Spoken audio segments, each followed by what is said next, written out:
1783년 영국의 과학자 존 미첼이 왕립학회에 보낸 서한에는 다음과 같은 내용이 적혀 있었다. 태양 같은 구체의 반지름이 500분의 1로 줄어든다면 구체에서 발생한 모든 빛은 강력한 중력으로 인해 구체로 되돌아갈 것이요. 그는 이걸 다크스타, 암흑성이라 불렀다. 1915년 아인슈타인은 일반 상대성 이론을 발표하며 매우 큰 질량을 가진 물체가 시공간을 얼마나 심하게 구부릴 수 있는지를 설명했다. 그리고 다음 해 독일의 물리학자 카를 슈바르츠 실트는 아인슈타인 방정식에서 특정 조건에서 중력이 무한대로 커지는 해 특이점을 발견한다. 수식으로 표현된 블랙홀이었다. 특이점이라 불릴 만큼 블랙홀의 중력은 비상식적으로 강력하다. 그 거대한 중력으로 가까이 있는 모든 물체를 삼켜버린다. 심지어는 빛조차도 말이다. 가뜩이나 어두운 우주 공간에서 그나마 있던 빛까지 모두 집어삼키는 거대하고 어두운 구멍, 이름 그대로 블랙홀이다. 정확히는 그럴 것이라 추측되었다. 1974년 블랙홀은 생각만큼 어둡지 않다라고 주장하는 과학자가 등장한다. 영국의 물리학자 스티븐 호킹. 그는 블랙홀이 그저 모든 것을 빨아들이기만 하는 것이 아니라 빛을 방출하고 있다는 주장을 한다. 블랙홀이 빛을 방출한다니 이게 대체 무슨 소리일까? 블랙홀의 중력은 매우 강력하지만 그 범위가 무한대는 아니다. 모든 것을 빨아들일 수 있는 한계선이 존재하는데 이를 사건의 지평선이라 부른다. 사건의 지평선은 당연하게도 진공 상태이다. 진공이라고 하면 비어있는 것처럼 보이지만 사실 그렇지 않다. 양자역학에 의하면 진공에서도 양자요동이라는 에너지의 출렁임이 발생한다. 공간에서 에너지를 빌려 입자와 반입자가 생성되는데 이들은 아주 짧은 시간에 생겼다가 순식간에 서로 결합하며 공간의 에너지를 다시 반환한다. 마치 아무 일도 일어나지 않은 것처럼 말이다. 이러면 아무런 문제가 없다. 하지만 문제는 사건의 지평선을 가운데에 두고 입자와 반입자가 생성됐을 때이다. 이 경우에는 하나의 입자만이 블랙홀로 빨려들게 되고 결합할 짝을 잃은 나머지 입자는 블랙홀 밖에 존재하게 된다. 입자는 에너지를 가지고 있다. 때문에 밖에서 보면 블랙홀이 에너지, 빛을 방출하는 것처럼 보이는 것이다. 이것이 호킹이 말한 블랙홀이 생각만큼 어둡지 않은 이유, 호킹 복사다. 그런데 블랙홀이 에너지를 방출한다는 말은 블랙홀 내부의 에너지는 감소한다는 것을 의미한다. 에너지 보존 법칙에 의해서 말이다. 이게 지속적이고 반복적으로 일어난다면 블랙홀의 에너지는 조금씩 감소하게 될 것이고 언젠가 반드시 소멸하게 된다는 것이다. 이에 놀란 과학자들은 이내 뭔가 깨름직한 생각을 떠올리게 된다. 아니 그럼 블랙홀 안에 있는 것들은 어떻게 되는 걸까? 블랙홀이 삼켜버린 물질들 그리고 그것들이 가진 정보들은 어떻게 되는 걸까? 이러한 물음에 호킹은 블랙홀에 들어간 물질의 정보는 다시는 회수할 수 없다고 답한다. 블랙홀의 소멸과 함께 정보 또한 소실된다는 말이다. 이는 과학자들을 혼란스럽게 만들었다. 정보는 창조되거나 파괴될 수 없다는 양자역학의 기본 원리에 위배됐기 때문이다. 그런데 정보를 흡수한 블랙홀은 분명 오랜 시간에 걸쳐 소멸한다. 이것이 바로 호킹 복사가 낳은 정보 역설 문제이다. 어떤 사람들은 정보가 사라지는 게 뭐가 그렇게 대수인가 라고 생각할지 모른다. 하지만 이것은 정말 중요한 문제다. 여기서 말하는 정보란 그저 사전적 의미가 아니라 양자적 정보를 뜻한다. 예를 들자면 수소와 산소가 만나 물이 되고 물은 100도씨에서 끓는다. 이 세상 모든 물질들이 가지고 있는 각각의 고유한 성질, 물리적 특성이다.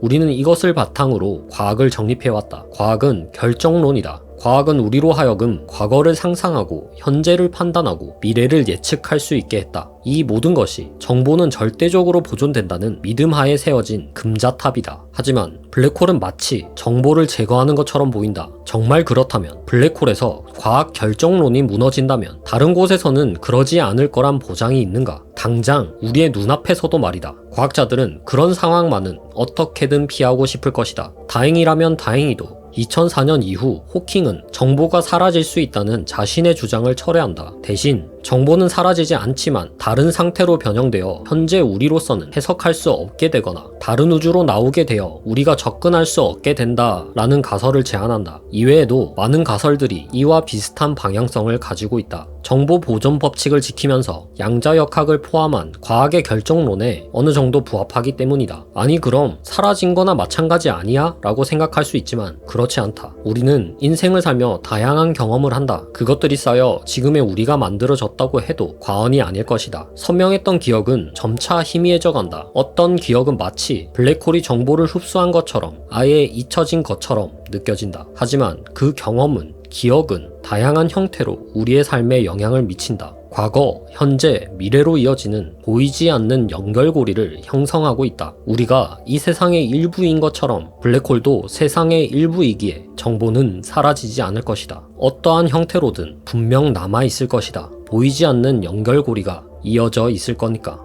문득 그럴 때가 있다. 지금까지 잘만 쓰고 있던 컴퓨터 바탕화면이 정리하고 싶어지는 때가 말이다. 방 정리도 잘 안 하는 편이지만 걱정할 필요 없다. 방 청소와는 다르게 컴퓨터 정리는 너무도 쉬우니까. 이렇게 클릭 한 번이면 파일이 싹 사라진다. 그런데 방금 지운 것들은 사실 지워진 것이 아니다. 지워진 척을 하는 것이다. 파일의 정보를 담고 있는 데이터에는 인밸리드 비트라는 것이 있다. 이 비트를 0으로 바꾸면 파일이 보이지 않게 된다. 하지만 그 정보는 그대로 보존되어 있다. 0과 1이라는 데이터의 형태로 말이다.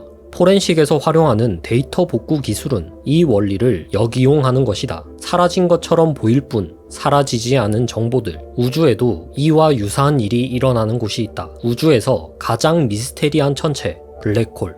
블랙홀이 한번 삼켜버린 물질들은 다시는 돌아오지 못한다. 그리고 물질의 정보 또한 지워지는 듯 보였다. 하지만 그건 말이 안 된다. 양자역학의 기반이 되는 정보 보존 법칙에 따르면 정보는 사라지거나 생성될 수 없기 때문이다. 사라져서는 안 되는 정보. 하지만 정보를 지우는 듯한 블랙홀. 모순되는 두 가지 현상이 불러온 정보 역설. 과학자들은 이 역설을 해결하기 위해 한 가지 과감한 가설을 세웠다. 만약 이것이 역설이 아니라 둘 다 맞는 건 아닐까? 삭제된 파일이 우리에게 보이지 않을 뿐 내부의 데이터로 남아있는 것처럼 빨려 들어간 정보가 파괴되는 것이 아니라 우리가 볼 수 없는 형태로 바뀐 건 아닐까? 정말 그렇다면 정보 역설을 해결할 수 있을 것이다. 스티븐 호킹 박사는 2015년 블랙홀에 빨려 들어간 물체의 정보는 사라지는 것이 아니라 사건의 지평선에 홀로그램 형태로 저장된다는 이론을 발표한다. 홀로그램이란 3차원의 정보를 평평한 2차원 평면에 투영하는 기술을 말한다. 이 세상의 물질들은 모두 3차원 공간에 존재한다. 그런데 이 물질들이 블랙홀에 빨려들게 되면 3차원의 정보가 2차원의 형태로 변환되어 사건의 지평선에 기록, 매핑된다는 것이다. 마치 카메라로 사진이나 동영상을 찍으면 2차원 이미지 형태로 기록되는 것처럼 말이다. 이 말에 따르면 블랙홀은 물질들을 없애는 존재가 아니라 정보를 낮은 차원으로 암호화해서 기록하는 존재라는 것이다. 실제로 블랙홀이 어떤 물체를 삼키면 블랙홀의 질량이 증가한다고 한다. 이 과정에서 사건의 지평선의 부피도 커지게 된다. 스티븐 호킹 박사의 주장에 따르면 만약 사건의 지평선에 1플랑크 길이당 1비트 정보를 기록한다면 블랙홀이 삼킨 물질의 양자 정보를 정확히 모두 기록할 수 있다고 한다. 우연치고는 너무도 정확하게 맞아떨어지지 않는가? 여기서 몇몇 과학자들은 한 발짝 더 나아가 흥미롭고 과감한 가설을 내놓는다. 우리는 이미 블랙홀 속에 있을지도 모른다. 이게 대체 무슨 소리일까? 만약 우리 우주가 어떤 거대한 블랙홀 속에 빨려든다면 어떻게 될까? 아마 평소와 다름없는 세계를 경험할 것이다. 물론 밖에서 본다면 2차원의 평평한 마치 화면 속에 있는 듯한 모습이겠지만 그 내부 같은 차원에 있는 우리는 전혀 이상함을 느끼지 못할 것이다. 모든 정보가 사건의 지평선에 기록되어 있고 마치 3차원에서 일어나는 일처럼 느껴질 거니까. 그렇다면 그 일이 이미 일어나지 않았을 것이란 보장이 어디에 있는가? 가만 생각해보면 우리 우주에는 이상한 점이 꽤나 많다. 왜 우리 우주에는 관측 가능한 한계가 있는가? 왜 이 세상에는 빛보다 빠른 물질은 없는가? 문제의 답이 있다는 말이 있다. 우리는 이 질문을 살짝 바꿔서 답을 유추해 볼 수 있다. 우리 우주는 빛보다 빠르지 않기 때문에 지금 여기에 있는 걸지도 모른다. 우주의 모든 것을 설명할 수 있는 이론을 모든 것의 이론이라고 한다. 현재까지 가장 유력한 모든 것의 이론 후보는 촉근 이론이다. 촉근 이론에서는 이 세상이 10차원 혹은 11차원이라고 설명한다. 매우 흥미로운 사실은 촉근 이론에서 이 홀로그램 원리가 성립한다는 것이다. 어쩌면 우리가 경험하고 있는 이 세상은 어딘가에 존재하는 10차원 혹은 11차원의 세계가 투영된 홀로그램일지도 모른다. 마치 화창한 낮에 길을 걸을 때 평평한 바닥에 맺히는 우리와 똑같이 움직이는 그림자처럼 지금의 나는 10차원 혹은 11차원에 존재하는 진짜 내가 3차원에 투영된 그림자일지도 모른다. 블랙홀 안에 블랙홀, 그리고 그 블랙홀 안에 블랙홀. 지금 우리는 과연 몇 번째 그림자일까? 매일 아침 맞이하는 태양, 어두운 방 안을 밝히는 전등, 그리고 지금 보는 이 화면까지 우리는 우리 주변에 있는 모든 것을 볼 수 있다.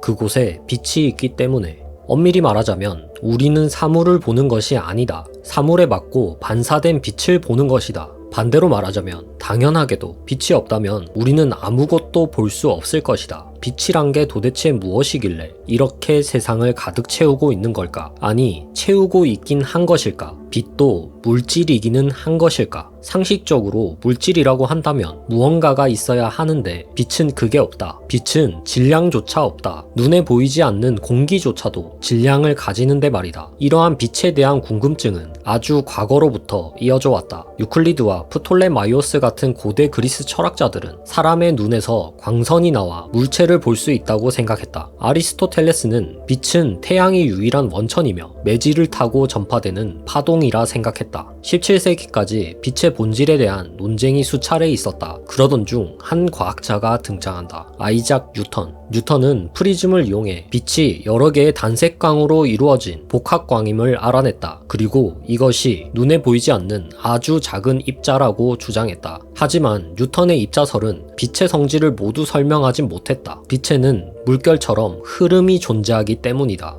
이처럼 주장하던 하이언스와 같은 과학자들 역시 있었으나 뉴턴의 영향력에 가려져 주목받지 못한다. 그런데 약 180년이 지난 후 다시 이와 같은 주장을 하는 사람이 등장했다. 토마스 영. 그는 빛을 이용해 한 가지 실험을 진행한다. 기다란 구멍이 2개 뚫린 판자를 두고 거기로 빛을 쏘아본 것이다. 그 유명한 이중 슬릿 실험. 뉴턴의 말대로 빛이 입자라면 일부는 벽에 맞고 튕겨 나올 것이고 일부는 슬릿을 지나 뒤편 스크린에 선명한 2줄을 남길 것이다. 그러나 스크린에는 2줄이 아닌 여러 줄이 나타났다. 이것이 가능한 경우는 단 하나, 빛이 입자가 아니라 파동이어야만 한다. 빛의 파동이 간섭 현상을 발생시킨다면 이렇게 여러 줄이 나타날 수 있다. 이 실험을 기점으로 파동설이 재조명받기 시작한다. 19세기 중반 영국의 과학자 제임스 클러크 맥스웰은 자신의 이름을 딴 맥스웰 방정식을 통해 빛이 전기와 자기에 의해 발생하는 파동인 전자기파의 일종이라는 것을 깨닫는다. 이는 빛이 어떻게 움직이는지를 너무도 명확하고 아름답게 표현한다. 서로 수직을 이루고 있는 전기장과 자기장, 전기장의 변화는 자기장을 진동시키고 변화한 자기장이 다시 전기장을 진동시킨다. 마치 춤을 추듯 연쇄적으로 발생하는 장의 출렁임으로 인해 공간으로 전파되는 전자기파, 이것이 우리가 빛이라고 부르는 것이었다.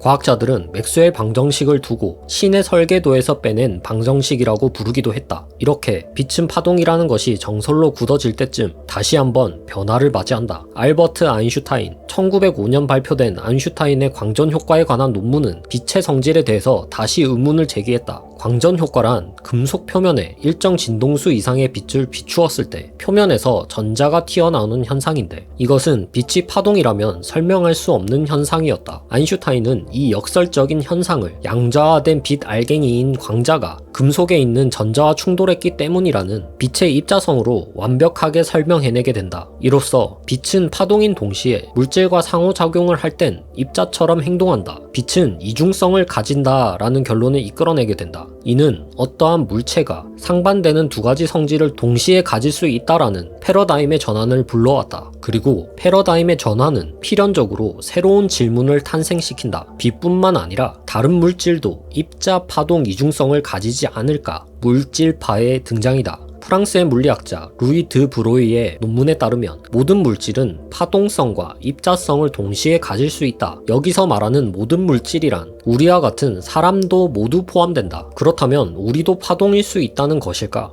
그렇다. 하지만 우리는 질량이 상당히 크기 때문에 드 브로이 방정식에 따라 파장이 0에 수렴하게 된다. 그렇기 때문에 파동적 성질이 나타나지 않는 것이다. 그 말은 즉 질량이 아주 작다면 파동적 성질이 강하게 나타난다는 말이다. 무언가 떠오르지 않는가? 양자역학. 물질파 이론은 빛, 전자와 같은 질량이 아주 작은 세계에서 발생하는 그들의 특이한 행동을 연구하는 학문, 양자역학을 탄생시키게 된다. 결국 빛체계에서 발생한 이상한 현상들은 거시세계와 미시세계에서 다르게 행동하는 입자의 성질에 의한 것이었다. 하지만 사실 우리가 이중성이라 이름 붙이며 빛이 거시세계와 미시세계에서 다르게 행동한다고 말하지만 그것은 너무 인간의 잣대이다. 우리가 우리 멋대로 나눠서 생각했을 뿐이다. 지구는 둥글다는 사실에 동의하는가? 지구가 둥글다면 지금 우리가 딛고 있는 땅은 왜 둥글지 않은가? 지구를 2차원의 원이라고 생각했을 때 원이 매우 크다면 곡률이 매우 작아져서 한 부분이 마치 직선처럼 보인다. 우리가 살고 있는 거시 세계이다. 반대로 확대한다면 어떻게 될까? 원의 한 부분을 확대하고 또 확대하면 이렇게 또 직선이 나온다. 이것은 미시세계이다. 원과 직선, 거시세계와 미시세계, 파동과 입자, 누가 어디서 어떻게 보는지의 차이일 뿐 결국은 하나인 것이다. 우리는 아직 빛이 가지는 몇 가지 특징과 성질들을 알아냈을 뿐 어디서 왔는지, 어떻게 탄생했는지, 어떤 존재인지는 명확히 알지 못한다. 하지만 한 가지 확실한 것은 수많은 과학자들이 빛을 탐구하며 과학을 발전시켜 온 것처럼 빛은 지금도 우리가 알지 못하는 세상과 우리 사이를 연결시켜주고 있다. 언젠가 우리가 모르는 빛의 성질이 더 많이 발견될지도 모른다.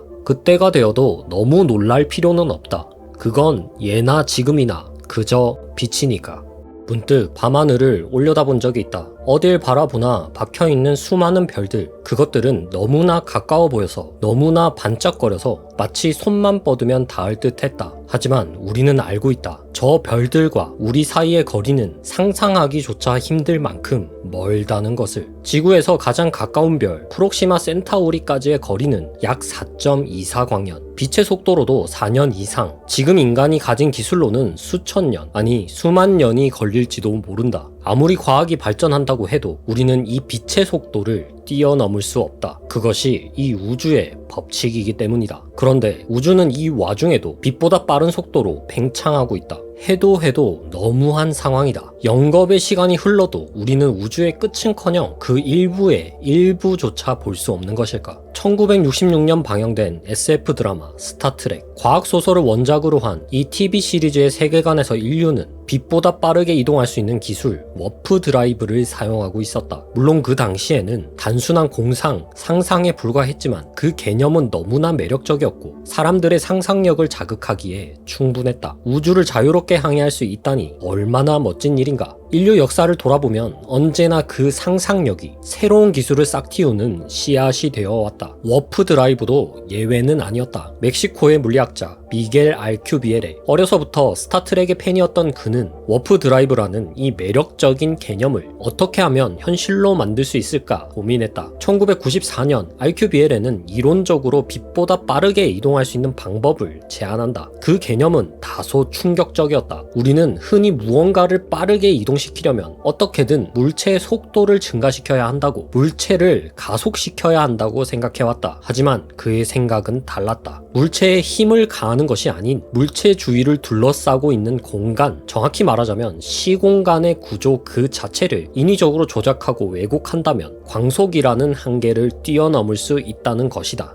일명 RQBL의 드라이브다. RQBL의 드라이브는 우주선 자체를 가속하는 대신 우주선 주변의 공간을 왜곡하는 방식으로 작동한다. 구체적으로 말하자면 우주선 앞쪽의 공간은 압축하고 뒤쪽의 공간은 확장시키는 것이다. 이렇게 하면 우주선 앞과 뒤의 공간이 다음과 같이 변한다. 뒤쪽 공간은 우주선을 뒤에서 밀어주고 앞쪽 공간은 우주선을 앞으로 미끄러지듯 당긴다. 그 결과 우주선은 마치 서핑보드 위의 서퍼처럼 실제로는 가만히 있지만 파도를 타듯 공간을 타고 이동하게 된다. 그것도 빛보다 빠른 속도로. 광속이라는 속도 제한은 움직이는 물체에만 적용된다. 공간에는 적용되지 않는 것이다. 공간은 어떤 속도로도 움직일 수 있다. 때문에 우주는 지금 이 순간에도 빛보다 빠르게 팽창하고 있으며 마찬가지로 RQBL의 드라이브를 사용하는 우주선도 빛보다 빠르게 이동할 수 있는 것이다. RQBL의 드라이브의 속도는 이론적으로 빛의 속도의 최대 9000배까지 도달할 수 있다. 여기서 이런 의문이 들 수 있다. 공간을 압축하고 확장시킨다고? 그게 어떻게 가능해? 아인슈타인의 일반 상대성 이론에 따르면 공간은 얼마든지 압축하거나 팽창할 수 있는 가변적인 요소다. 블랙홀과 은하처럼 거대한 천체, 팽창하는 우주, 중력에 의해 행성과 별이 서로 끌어당기는 이유가 바로 이 공간의 왜곡 때문이다. RQBL의 드라이브는 바로 이 일반 상대성 이론에 기반한다. RQBL에는 이 방정식을 활용해 우주선 주위를 국부적으로 압축하고 팽창 팽창하는 해를 찾아냈다. 하지만 그 과정에서 예상치 못한 문제에 직면하게 된다. RQBL의 드라이브를 작동시키려면 엄청난 에너지를 필요로 한다는 것이다. 2012년 물리학자 해럴드 화이트는 이론적으로 목성의 질량에 해당하는 에너지가 필요할 것이라 추정했다. 여기서 끝이 아니다. 더 중요한 문제가 남아있다. 이 에너지는 우리가 흔히 아는 일반적인 에너지가 아니라 음의 질량을 가지는 물질, 즉 음의 에너지라는 것이다. 물리학적으로 엑조틱 물질이라 불리는 이 물질은 아직 실험적으로 관찰된 적이 없으며 우주에 실제로 존재하는지 존재할 수는 있는지조차 명확하지 않다. 심지어 RQBL의 본인조차 음의 에너지가 필요한 이 결과에 말도 안 된다 라고 말할 정도였으니 말이다. 하지만 이론적으로 그리고 수식적으로 성립한다는 것은 그 개념이 수학적, 물리적 법칙에 위배되지 않는다는 말이다. 과학사를 돌아보면 이처럼 이론적으로 예측된 이후 관측이나 발견이 이루어진 경우가 종종 있었다. 1964년 이론적으로 제시된 힉스 입자는 약 50년이 지난 2013년에 실험적으로 확인되었고 1915년 아인슈타인의 일반 상대성 이론에서 예측된 중력파는 약 100년이 지나 2016년에 관측되었다. 어쩌면 음의 에너지도 이와 마찬가지로 우리가 아직 발견하지 못했을 뿐 어딘가에서 발견되기를 기다리고 있을지도 모른다. 물론 이론적으로 성립한다고 해서 반드시 실제한다는 의미는 아니다. 하지만 어딘가에 존재할 수 있다는 가능성만으로도 우리의 가슴은 이토록 격하게 뛰기 마련이다. 그 가능성만으로도 우리는 한 걸음 더 내딛어 다음으로 나아갈 수 있는 것이다. 그리고 언젠가 그 가능성이 현실이 되는 순간, 빛의 속도를 넘어서는 그 순간 우리는 다시금 알게 될 것이다. 도달할 수 없다고 여겼던 한계 너머 우주처럼 끝없는 가능성이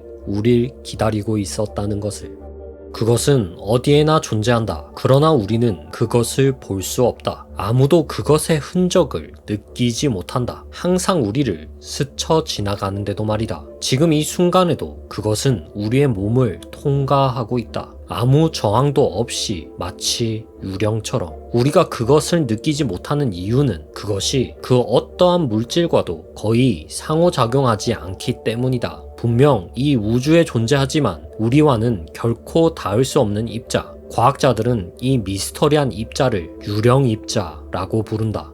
1930년 물리학자 볼프강 파울리는 불안정한 원자핵이 방사선 붕괴를 일으키는 과정인 베타 붕괴에서 설명되지 않는 에너지 손실을 관찰하게 된다. 붕괴 전과 비교해 붕괴 후 에너지의 일부가 마치 증발이라도 한 것처럼 어디론가 사라진 것이다. 에너지가 사라진다. 그건 말이 안 된다. 물리학의 근간이라고 할 수 있는 법칙 중 하나인 에너지 보존 법칙에 위배되기 때문이다. 그렇다면 남은 가능성은 단 하나, 보이지 않는 무언가가 에너지를 가져갔다. 파울리는 이 말도 안 되는 현상을 설명하기 위해 보이지 않는 가상의 입자를 하나 가정한다. 전하가 중성이며 매우 작고 가벼운 다른 물질과 상호작용을 거의 하지 않아 감지하기가 매우 어려운 입자. 이러한 입자라면, 아니 이러한 입자여야만 베타 붕괴에서 에너지 보존 법칙을 유지할 수 있다. 하지만 파울리는 이 가상의 입자가 실제로 존재하더라도 상호작용을 거의 하지 않기 때문에 실험적으로 발견할 수 없을 것이라 생각했다. 가설을 제시한 본인조차도 이 입자는 그저 이론 속의 존재일 뿐이라 여긴 것이다. 엔리코 페르미는 이 가상의 입자에 중성자라는 단어와 작은 것을 의미하는 전미사 이노를 붙여 아주 작은 중성자라는 뜻의 뉴트리노 중성미자라 이름 붙였다. 과학자들은 이 중성미자를 검출하기 위해 여러 차례 시도했지만 실제로 검출하는 일은 매우 어려운 일이었다. 그로부터 26년이 지난 1956년 미국의 물리학자 프레더릭 라이너스는 핵분열 반응이 격렬하게 일어나는 원자로에서 대량의 중성미자가 발생할 것이라 예측했다. 그는 원자로 근처에 중성미자와 반응하면 빛을 내는 탐지기를 설치하고 몇 달간 데이터 수집을 진행했다. 그 결과 시간당 약 3회 꼴로 중성미자가 검출되는 것을 확인했다. 이는 중성미자가 실제로 존재하며 비록 검출이 어려울지언정 불가능하지 않다는 것을 보여준 중요한 발견이었다. 사실 원자로 앞을 굳이 찾아가지 않아도 중성미자는 언제 어디서나 존재하고 있다. 우리 머리 위에 떠있는 태양으로부터 매초 10의 38승계의 중성미자가 생성되기 때문이다. 그중 일부는 태양을 떠나 우주로 퍼져나가며 지구에 도달한다. 약 100조 개 정도가 매 순간 매초 우리의 몸을 아무 저항 없이 그대로 통과하고 있다. 처음에 과학자들은 이러한 특성 때문에 중성미자에 질량이 없을 것이라 여겼다. 그런데 중성미자를 관측하던 과학자들은 한 가지 이상한 점을 발견한다. 태양에서 방출되는 막대한 수의 중성미자. 그러나 우리가 실제로 지구에서 감지한 중성미자는 예상했던 것보다 훨씬 적었다. 마치 베타 붕괴에서 에너지가 사라졌던 것처럼 지구로 날아오던 중성미자 중 일부가 또 어디론가 사라진 것이다. 이 미스터리한 현상은 태양 중성미자 문제라고 불린다. 중성미자는 대체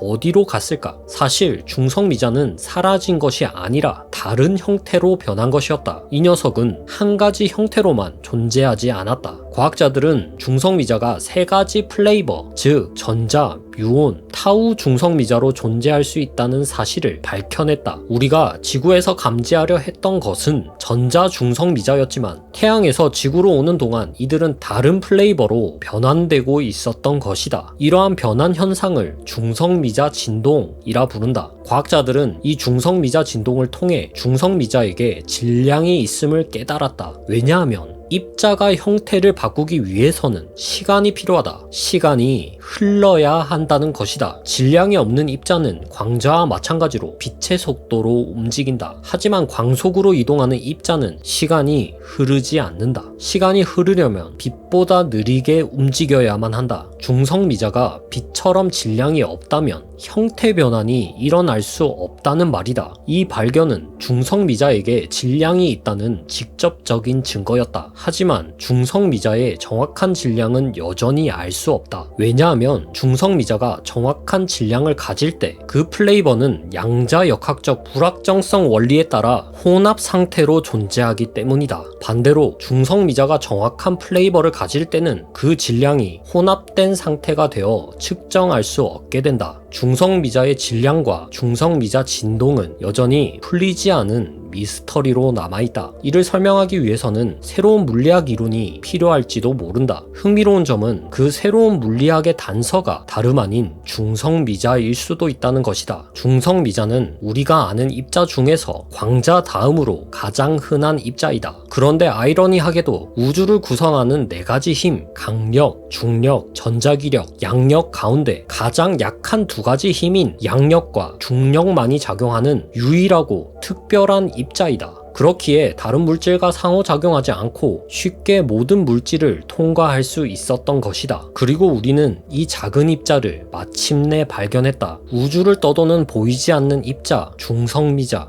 이를 통해 우주는 우리에게 무엇을 말하려 하는 걸까?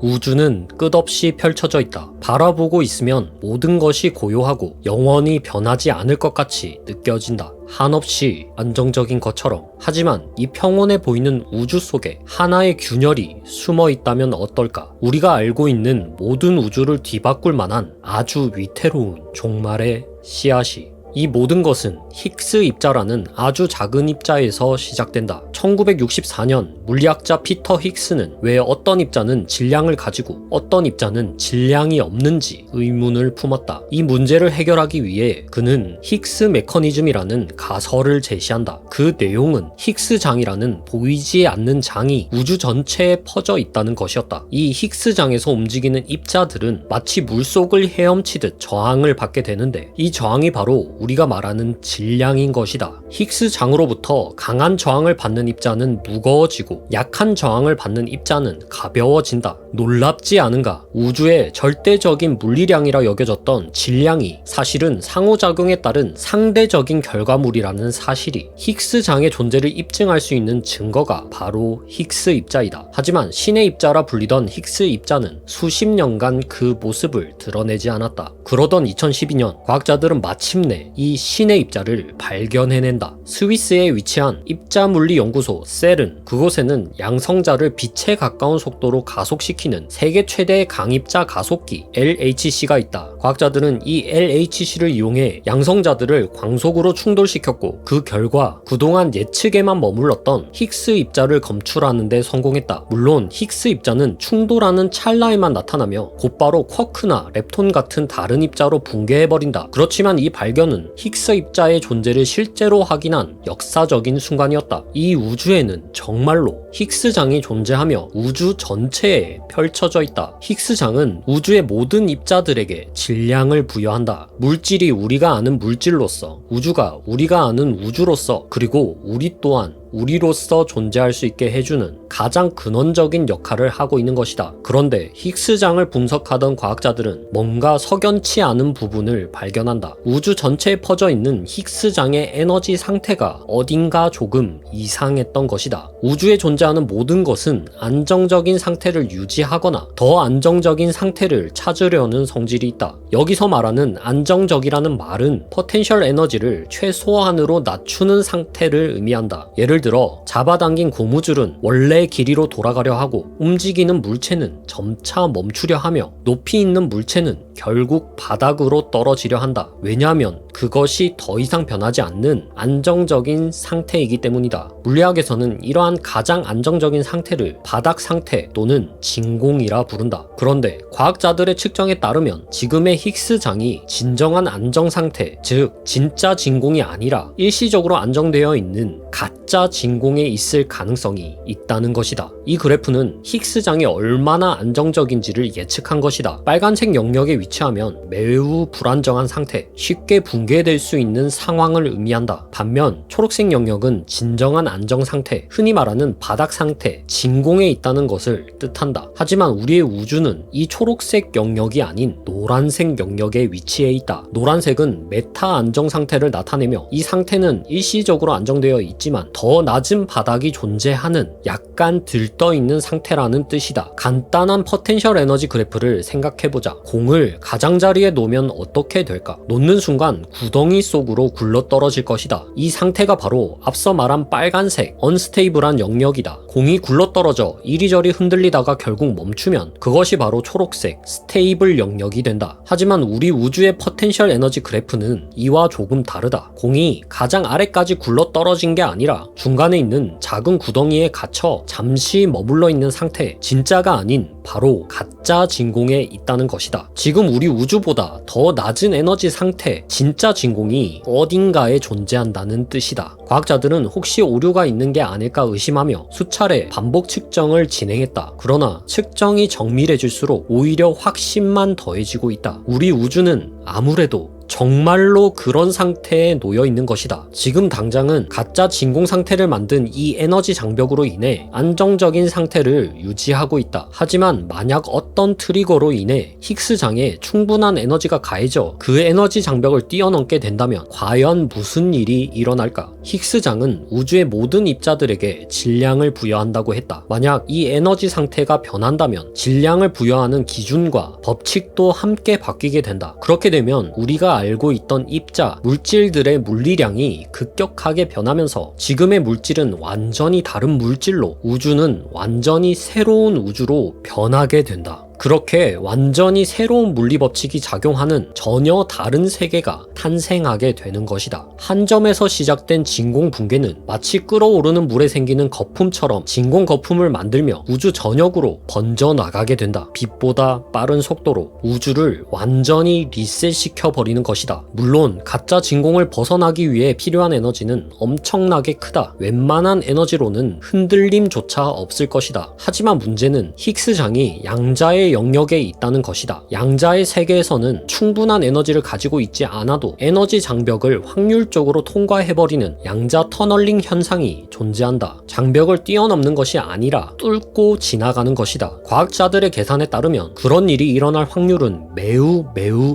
낮다. 하지만 그저 확률이 낮을 뿐 지금 이 순간에 일어나도 전혀 이상할 것이 없다. 그것이 바로 예측 불가능한 양자의 세계니까. 어쩌면 우주의 어느 한 곳에 그곳에서 이미 붕괴가 시작되었을지도 모른다. 만약 언젠가 우리가 그 거품을 발견한다면 이미 늦은 때일 것이다. 다행이라면 다행히도 그때 우리는 공포를 느낄 시간도 없을 것이다. 순식간에 고통 없이 사라지게 될 테니까. 작은 입자에서 발견된 종말의 씨앗. 어쩌면 우리는 이 위태로운 균형 속에서 그저 행운처럼 빛나고 있는 것일지도. 47년 전 오하이오주 델라웨어. 모두가 휴식을 취하던 깊은 밤, 관측소는 고요 속에 홀로 깨어 있었다. 사수자리 방향에서 날아온 미스터리한 외계 신호. 하지만 그 순간에 응답할 사람은 없었다. 그곳에는 바쁘게 움직이는 라인 프린터와 IBM 컴퓨터 소리만이 조용히 울려 퍼지고 있었다.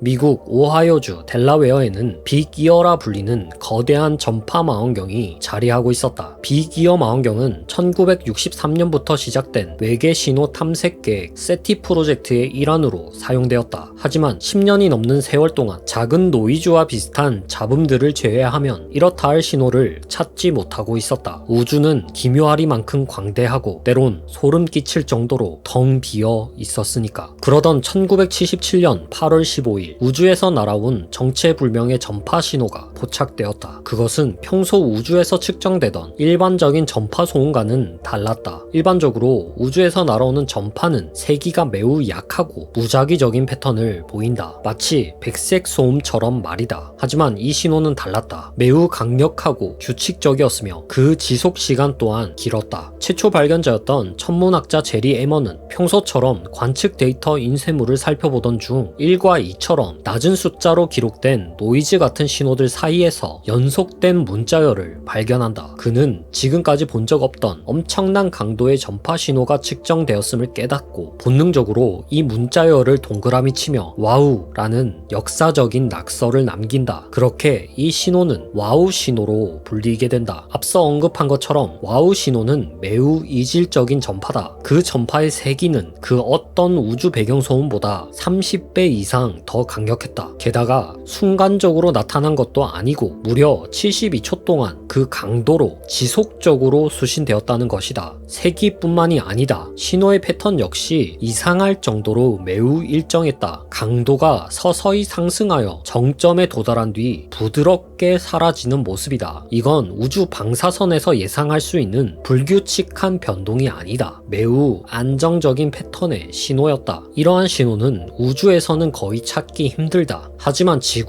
지구에서라면 이는 매우 흔한 신호이다. 바로 통신을 주고받는 신호가 이러한 패턴을 가지기 때문이다. 와우 신호는 그런 인공적인 신호와 매우 닮아있다. 마치 의도적으로 만들어진 것 같다는 말이다. 본격적인 분석을 시작한 과학자들은 와우 신호에서 더욱 놀라운 사실을 발견한다. 와우 신호의 주파수는 거의 정확하게 1420MHz, 즉 수소선으로 알려진 주파수와 일치한 것이다. 이 주파수는 우리가 외계 생명체에게 신호를 보낸다면 선택할 혹은 외계 생명체가 우리에게 신호를 보낼 때 사용할 가능성이 가장 높은 파장으로 여겨져 왔다. 왜냐하면 우주에서 자연 발생하는 수소선 주파수는 매우 약하고 특정 조건에서만 관측되어 잡음과 간섭이 거의 없는 매우 조용한 주파수 대역이기 때문이다. 게다가 수소는 우주에서 가장 흔하고 간단한 원소이다. 만약 이 우주에 생명체가 존재한다면, 그리고 그 생명체가 양자역학을 이해하는 지적 생명체라면 가장 먼저 알게 될 원소가 바로 수소일 것이다. 그리고 이 수소의 특성을 이해한다면 분명 반드시 수소선 주파수를 우주 통신 주파수로 사용할 것이다. 그래서 세티 프로젝트에서도 1420MHz 대역을 주로 모니터링해왔다. 그런데 바로 이 와우 신호가 정확히 그 주파수를 통해 날아온 것이다. 물론 와우 신호의 정체를 둘러싼 다른 가설들도 존재한다. 지구에서 발신된 전파가 우주에서 반사되어 다시 지구로 돌아올 수 있다는 가설, 또는 당시 와우 신호 발생 위치에 있었을 것이라 추정되는 266P 크리스텐센과 335P 깁스라는 두 해성에 의해 발생했다는 가설이다. 하지만 이 가설들은 각각 당시 지구에 1420MHz 주파수를 내는 전파원이 없었다는 점, 그리고 후속 연구 결과 와우 신호 신호가 수신되던 당시 해성들의 위치가 망원경의 관측 범위에 존재하지 않았다는 점 때문에 이 두 가지 가설은 모두 신빙성을 얻지 못했다. 그렇다면 와우 신호는 정말 외계 문명이 의도적으로 발신한 신호였을까? 만약 그렇다면 그들은 우리에게 어떤 메시지를 전하려 한 것일까? 어쩌면 우리는 이 신호의 정체를 영원히 알 수 없을지도 모른다. 왜냐하면 와우 신호를 재관측하려는 과학자들의 노력에도 불구하고 비슷한 신호는 그 이후로 단 한 번도 관측되지 않았기 때문이다. 그 신호는 그렇게 사라져버렸고 우주는 다시 긴 침묵에 빠졌다. 와우 신호는 대체 무엇이었을까?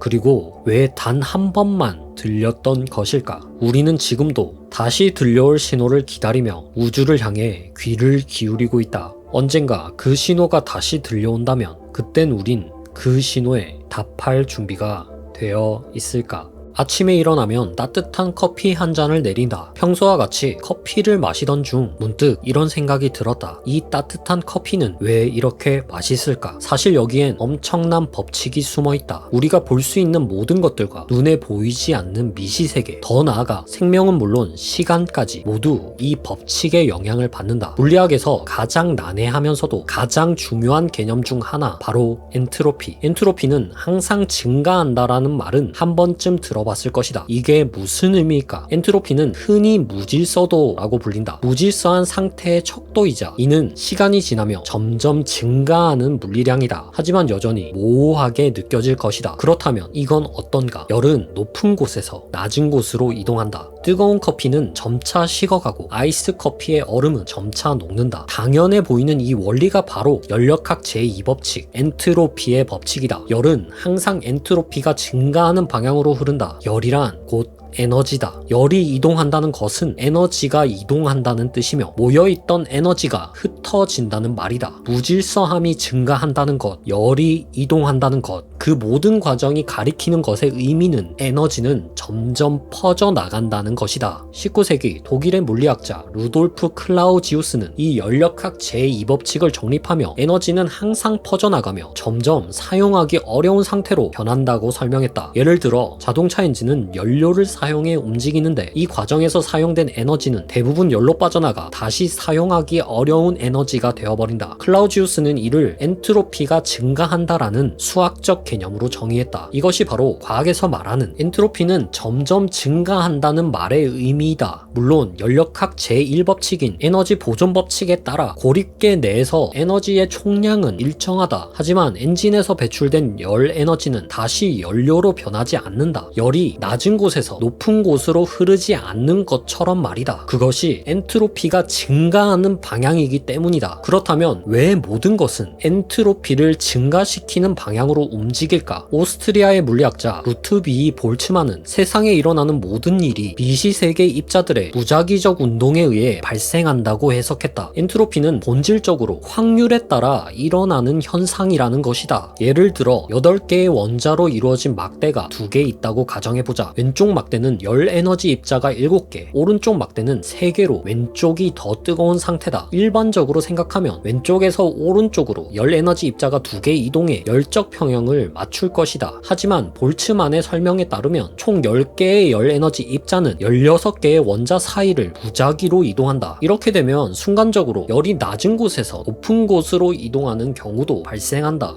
확률적으로 말이다. 예시의 경우 열 에너지가 낮은 곳에서 높은 곳으로 이동할 확률은 대략 10%. 10번 중 한 번은 예상과 반대로 열이 이동할 수 있다는 것이다. 아니 그렇다면 왜 우리 주변에서는 이런 일들이 보이지 않는 것일까? 그 이유는 원자의 개수가 많아질수록 그러한 일이 발생할 확률이 급격히 줄어들기 때문이다. 막대의 원자 수를 80개, 열 에너지 입자의 수를 총 100개로 늘리면 열 에너지가 낮은 곳에서 높은 곳으로 이동할 확률은 0.05%로 감소하게 된다. 스포이드 끝에 맺힌 작은 물방울은 약 1.67 곱하기 10의 21승계의 물 분자로 구성되어 있다. 고작 물 한 방울의 말이다. 이 정도 규모만 돼도 확률이 사실상 0에 수렴한다. 볼츠만은 시스템이 가질 수 있는 다양한 미시 상태의 경우의 수를 W로 정의하고 이를 통해 엔트로피 S를 수학적으로 나타냈다. 경우의 수가 많아질수록 시스템이 무질서해질 확률은 높아진다. 결국 시스템은 점점 점점 무질서한 방향으로 진행될 수밖에 없다. 지금 이 순간에도 점점 팽창하는 우주는 에너지가 퍼져나갈 경우의 수를 계속 늘리고 있다. 그 과정에서 에너지는 점점 고르게 퍼져나가 우주의 유용한 에너지는 점점 사용하기 어려운 상태로 바뀌어 갈 것이다. 언젠가 별들은 더 이상 빛을 내지 못하게 될 것이며 모든 변화가 사라진 상태, 시간의 흐름도 방향성을 잃은 상태에 도달한다. 이것이 바로 엔트로피가 필연적으로 이끄는 우주의 끝,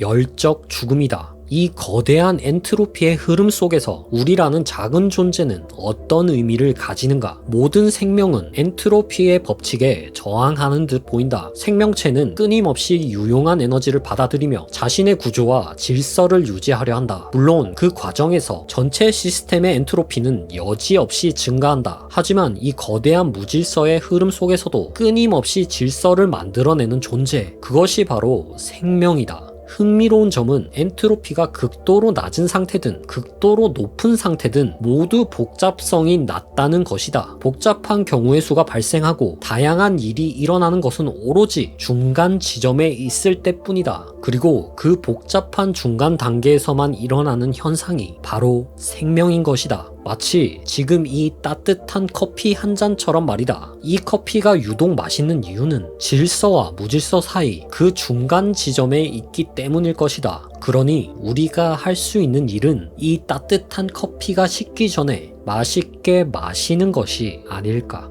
지구는 둥글다. 지구를 돌고 있는 달도 둥글고 지구가 돌고 있는 태양도 둥글다. 왜 다들 이렇게 둥근 걸까? 단순히 보기 좋아서? 아니다. 이건 우주가 만들어낸 아주 치밀하고 정교한 설계의 결과다. 자연의 많은 것들은 구를 이루려는 경향이 있다. 구는 매우 안정적인 형태다. 가장 짧은 거리로 중심을 감싸며 표면적을 최소화할 수 있고 그로 인해 에너지를 최소화할 수 있기 때문이다. 이러한 원리는 아주 작은 수준에서도 적용된다.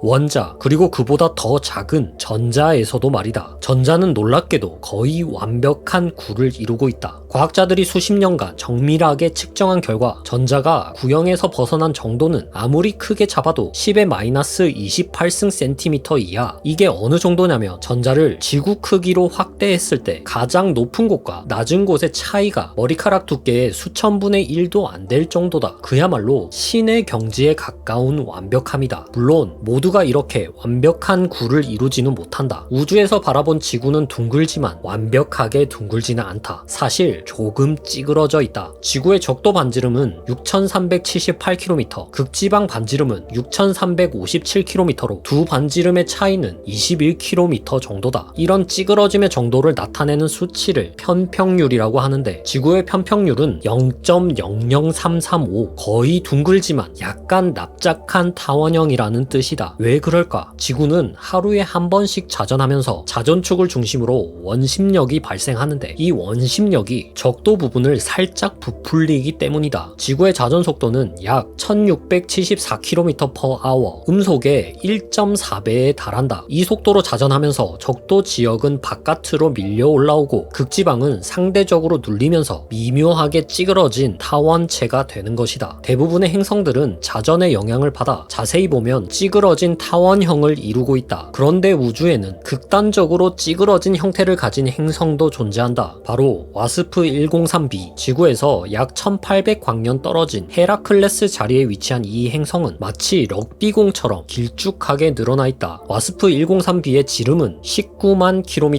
목성의 1.5배, 지구와 비교하면 15배에 달하는 거대한 행성이다. 그런데 이렇게 거대한 행성이 어떻게 이런 찌그러진 모양이 되었을까? 그 이유는 바로 와스프 103b가 모항성에 너무 가까이 붙어 있기 때문이다. 와스프 103b와 모항성 사이의 거리는 지구와 태양 거리의 단 2%에 불과할 정도로 극단적이다. 게다가 이 모항성은 우리 태양보다 1.7배나 큰 별이다. 그로 인해 와스프 103b에는 상상을 초월하는 강력한 조성력이 작용하고 있다. 마치 당장이라도 찢어버릴 듯 행성을 마구잡이로 뒤틀어버리고 있는 것이다. 와스프 103b의 내부는 행성은 극도로 과열되고 거대한 폭풍 같은 극심한 기상현상이 끊임없이 일어나고 있을 것이라 예측된다. 그야말로 극한의 환경, 혼돈 그 자체라고 할 수 있다. 시간이 지날수록 이 혼돈은 더욱 가속화될 것이고 와스프 103b는 점점 더 찌그러지다 결국 완전히 붕괴되어 모항성에 흡수되고 말 것이다. 이런 극단적인 타원형 말고도 우리가 상상할 수 있는 기묘한 형태의 행성은 또 무엇이 있을까? 과학자들의 예측에 따르면 이론적으로 도넛 모양의 행성, 토러스형 행성도 존재할 수 있다고 한다. 물론 이를 위해서는 몇 가지 특수한 조건이 필요하다. 먼저 행성은 초고속으로 자전해야 한다. 빠른 자전 속도로 발생하는 강력한 원심력이 행성의 중심부를 밀어내며 도넛의 중앙을 유지할 수 있어야 한다. 원심력이 부족하면 행성은 다시 구형으로 뭉치거나 아예 흩어져 버리는 붕괴 현상이 일어날 것이다. 아마도 이러한 고속 자전의 영향으로 이 행성은 육지를 포함한 고체 물질이 없는 가스 상태의 행성일 가능성이 크다. 하지만 만에 하나 이 행성에 육지가 존재하려면 매우 독특한 내부 구조가 필요할 것이다. 자전의 압력을 견디며 도넛 모양의 외곽을 지탱할 마그마층과 단단한 고체 지각이 필수적이며 이로 인해 행성 내부는 끊임없는 지질 활동과 화산 폭발 같은 격렬한 변동을 겪게 될 가능성이 크다. 중앙에 가까운 내각 지역에는 빛과 열이 거의 닿지 않아 추운 기후나 얼음 지대가 펼쳐질 수 있고 외곽 지역에는 자전의 영향으로 극단적인 더위와 거대한 폭풍이 일어날 것이다. 게다가 중앙 주변부에는 중력과 원심력이 상충하는 지점이라 중력이 거의 느껴지지 않는 무중력 구역이 나타날지도 모른다. 이러한 조건들이 충족된다면 이런 도넛 모양의 행성이 나타날 수도 있을 것이다. 그러나 냉정히 말하자면 이런 행성이 자연적으로 형성될 가능성은 극히 낮다. 자전과 중력, 내부 구조의 조화가 기적적으로 맞아떨어져야 하기 때문이다. 만약 이 넓고 넓은 우주의 어느 끝자락에서 이런 행성을 만에 하나 발견한다면 그것은 어쩌면 단순히 자연의 산물이 아니라 우리의 상상을 아득히 뛰어넘는 어떤 초월적인 존재가 만들어낸 작품일지도 모른다. 글쎄, 이 우주에 우리 이외의 지적 생명체가 존재한다면 우리 지구를 보고 같은 생각을 할지도 모르겠다. 결국 우리 스스로가 우주의 수많은 미스터리 중 하나일 뿐이니까. 이 모든 것은 한 사람으로부터 시작되었다. 알베르트 아인슈타인. 그는 예측했다. 질량을 가진 모든 물체는 시공간을 왜곡한다. 그리고 그 왜곡이 충분히 크다면 다른 물체들은 그 휘어진 공간 속으로 빠져들게 될 것이다. 우리가 중력이라고 부르는 현상이다. 그런데 아인슈타인은 여기서 한 걸음 더 나아갔다. 그는 이 시공간의 왜곡이 우주를 가로질러 이동할 수 있다고 생각했다. 시공간을 압축하고 늘리는 파동의 형태로 말이다. 중력파. 이것은 시공간이 출렁이는 파동이다. 연못에 돌을 던지면 퍼져나가는 잔물결과 같은 것이다. 과학자들은 생각했다. 그러한 물결이 만들어지려면 거대한 임팩트가 필요할 것이라고. 그리고 깨닫게 된다. 만약 두 개의 거대한 천체가 서로를 중력으로 붙잡는다면 그들은 점점 더 가까워지고 더 빨라지고 결국 충돌하게 될 것이다. 그 가까워지고 충돌하는 과정에서 시공간은 폭발적으로 요동치고 그 파동은 우주로 퍼져나가게 될 것이다.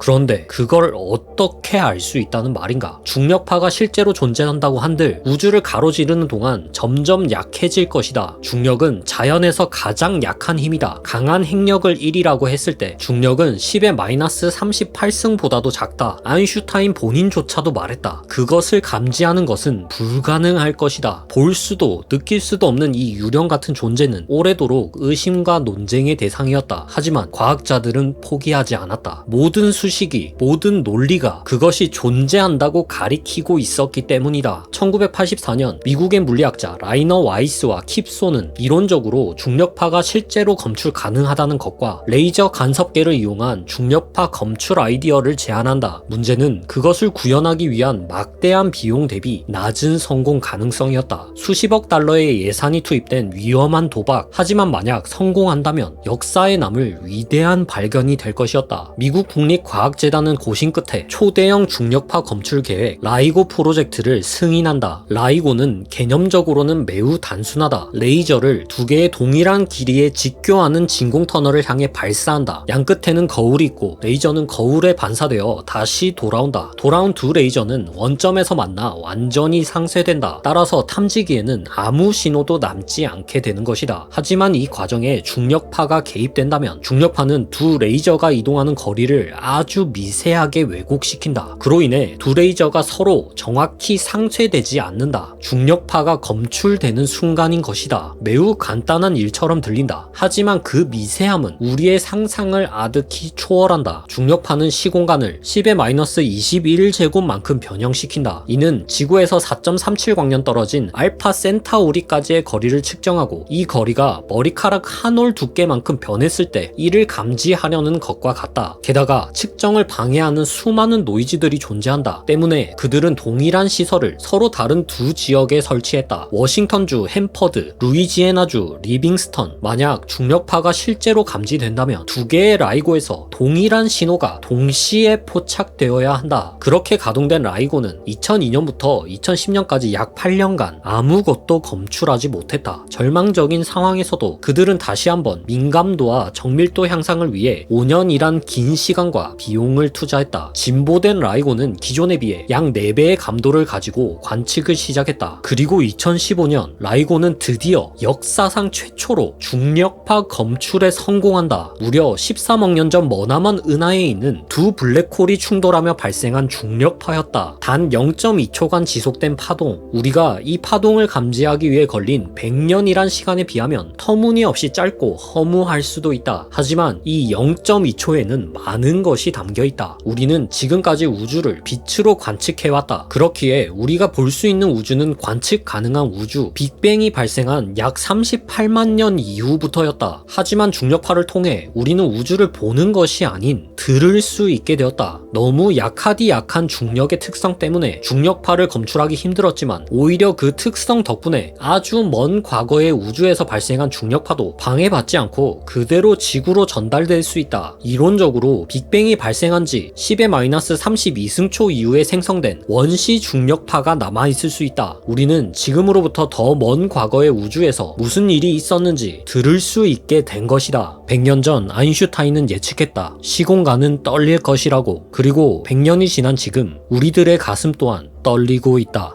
2015년 인류가 최초로 중력파를 검출한 이후 3656개의 중력파 후보가 감지됐고 그중 199개가 공식적으로 확인되었다. 단 10년 만에 말이다. 우리가 현재 감지할 수 있는 중력파는 블랙홀 충돌, 중성자별 병합과 같은 강한 중력파다. 절대 흔한 일이 아니라는 뜻이다. 그럼에도 불구하고 이토록 많은 중력파가 감지되고 있다는 사실은 우주가 그만큼 어마어마하게 넓다는 반증이기도 하다. 그런데 지난 2월 6일 중력파 관측 역사상 가장 중요한 사건으로 추정되는 일이 발생했다. 처음엔 여느 때와 다를 바 없는 중력파처럼 보였다. 지구에서 11억 광년 떨어진 우주, 아마도 두 중성자별이 충돌했거나 중성자별과 블랙홀이 합쳐지며 발생한 신호 같았다. 하지만 이번에 날아온 신호는 이전과 달랐다. 그날 지구 반대편 남극에 위치한 아이스큐브 중성미자 관측소에서 뜻밖의 신호가 포착되었다. 중력파가 검출된 방향에서 중성미자가 함께 날아온 것이다. 시공간의 떨림이 만들어내는 중력파와 베타 붕괴 과정에서 발생하는 중성미자가 동시에 같은 곳에서 감지된 것은 역사상 처음이었다. 하지만 이것이 끝이 아니었다. 캐나다에 있는 전파망원경 차이미 중력파와 중성미자가 날아온 그 지점에서 또 다른 신호를 포착했다. 그 신호는 빠른 전자폭발 FRB 신호였다. FRB는 단 몇 밀리초 만에 태양이 하루 동안 방출하는 에너지를 내뿜는 신호다. 우리가 아직 예측할 수도 없고 그 이유가 밝혀지지 않은 미스터리한 현상. 과학자들이 분석한 결과 이 FRB는 중력파 발생 약 50초 후 같은 위치에서 발생한 것으로 확인되었다. 중력파, 중성미자, FRB 이 세 가지가 같은 장소에서 같은 목적지인 지구로 거의 동시에 도착했다. 이것이 우연일 확률은 극히